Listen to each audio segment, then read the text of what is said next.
Hi, I'm Gidon from technologyman.com. Today I'm looking at this budget 14-inch laptop from Acer. It's the Acer Aspire E14. It comes in a variety of specs. In this configuration, it's got an i3 processor, 8GB of RAM, 128GB SSD hard drive.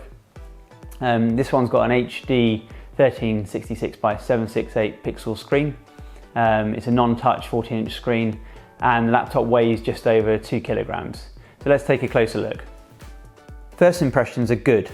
Unpacking the laptop, it feels solid for the price, and although it was described as red, it's more of a subtle copper colour in reality, which I quite like. Setup was straightforward, although Windows recommended installing the latest update, which took some time, even with a fast broadband connection.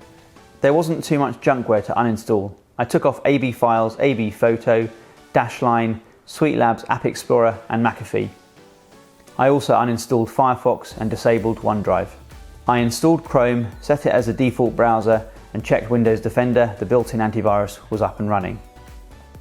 I configured the laptop's power management to high and set screen and sleep timeouts. Battery life is quoted at 8 hours, although that will vary depending on how the laptop is used. So far, the laptop feels reasonably quick in use, helped along by the SSD and the 8GB of RAM.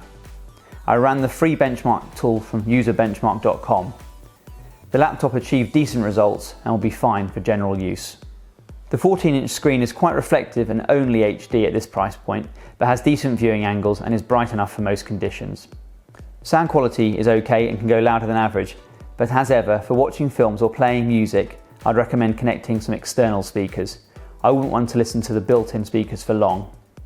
I recorded the sound from this clip using a Rode shotgun mic, so you can hear for yourself. Oh, I helped this old lady and she bought me a churro, so that was nice. I just feel like I could be doing more. Wait a minute, you guys aren't the real Avengers. Hulk gives it away. Starting along the left-hand side, there's two USB 3 ports, an HDMI port, gigabit Ethernet, a legacy VGA port, and the power port. There's no USB 3.1 Type-C port. Around the right-hand side, there's a combined microphone headphone port and a standard USB 2 port. There's no DVD drive on this laptop, which is pretty standard for 14-inch and smaller laptops. There's an SD card at the front and an HD webcam at the top. The touchpad is well sized and the keyboard is nice to type on, although it does have a small amount of flex. Inside, there's an i3 6006U 2GHz processor with integrated graphics and the latest AC wireless LAN together with Bluetooth. I was pleased to see an easily removable back panel with access to memory and storage. One 8GB DDR4 memory module is installed with space for another. The 128GB SSD drive is replaceable, which would be a recommended upgrade path at some point. It's a straightforward process to replace the M.2 SATA SSD as required. There's even space for a 2.5-inch hard drive, although you'd need a cable from Acer spares. So overall, I think this laptop represents good value for money. The build quality is good and I quite like the copper colouring. It comes with a decent spec, the 8GB of RAM is generous, and although I'd like 250GB SSDs to become the norm, I still prefer this relatively small SSD than a larger, much slower spinning disk. Also, upgrading this laptop is straightforward if you do need that extra storage.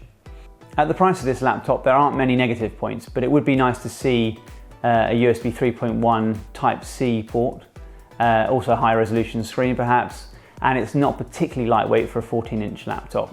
But I would recommend this laptop to someone looking for a general use, travel-friendly laptop, not looking to spend too much money.